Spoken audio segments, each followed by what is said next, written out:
Spend a few minutes with Colonel Andy LaMar Jr. and you'll get a glimpse of a true leader. You know, anybody that has sat down with Andy LaMar for 5 minutes quickly realizes that this guy was very comfortable in the saddle when he was a military commander. He was very independent.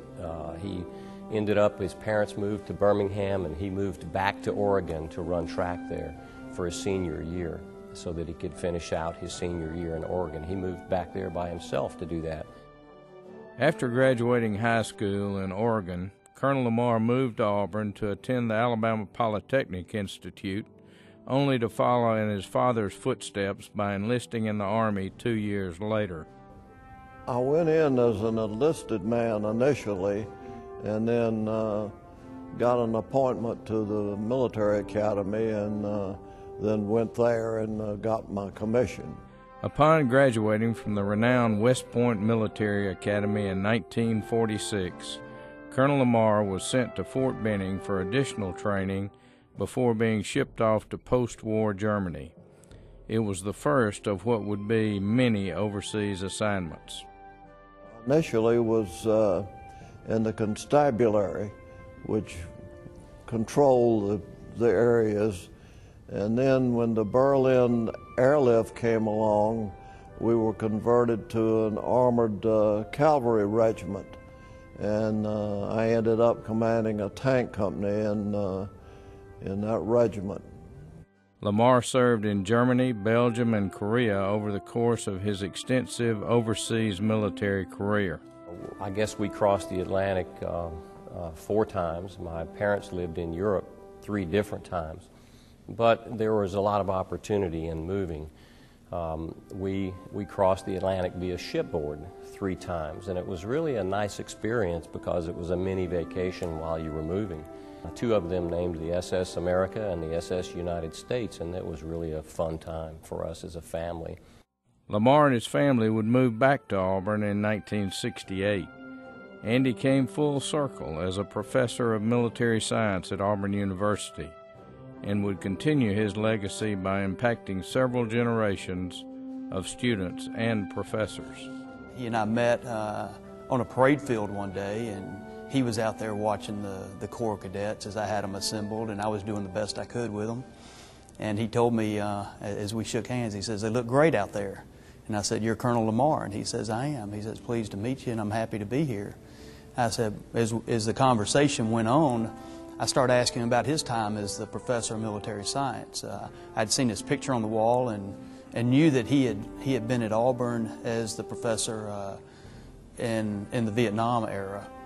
And so I asked him quickly, I said, "What was it like back then?" He said, "Well," he said, "you can't even imagine."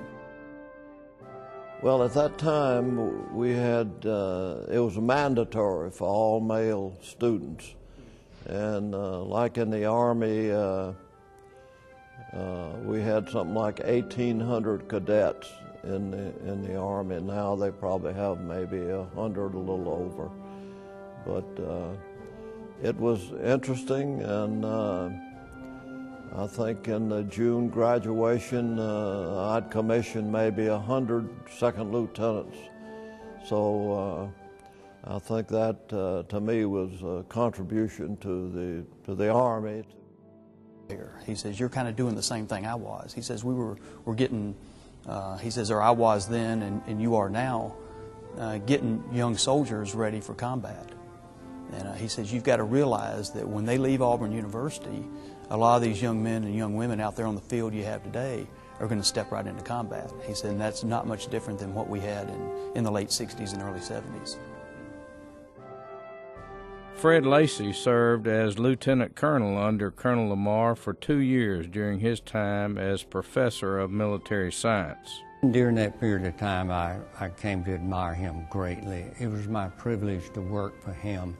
In everything that he did, he set an absolutely marvelous example, not only for the officers and enlisted people who work for him here, but for the cadets. Never served with Colonel LaMar in combat, but I wish I'd had the privilege to do so. I'm certain that my admiration for him would be even greater than it is, but certainly I saw him in action, if you will, in almost every way except combat, and out of all of that, I say to you again, he's a great and a good man, and I'm extremely fond of him. But you can see it and you can feel it when you're in his presence that he had to be an awesome commander. And you know, the people that knew him back when he was in the service, that's all they say about him. In addition to his military career, Andy LaMar has been a successful business executive and family man. LaMar managed the Colonial Mall in Auburn and served as president of the Auburn Chamber of Commerce. Through the years, he's been a devoted husband and father.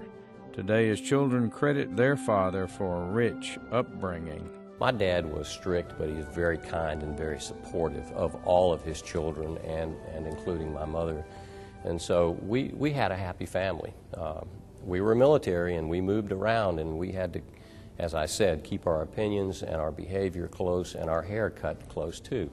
So, but it was very good. It was rich. Colonel LaMar is a man of integrity and character. It's this dedication to serving his country, Auburn University, and the Auburn community that makes Colonel Andy LaMar, Jr. the City of Auburn's 2012 Distinguished Veteran. I won't get to see Colonel LaMar honored, but I'm going to say right now, congratulations to you, Colonel LaMar. The city could not have picked a better person to honor, and I'm truly proud to have served with you.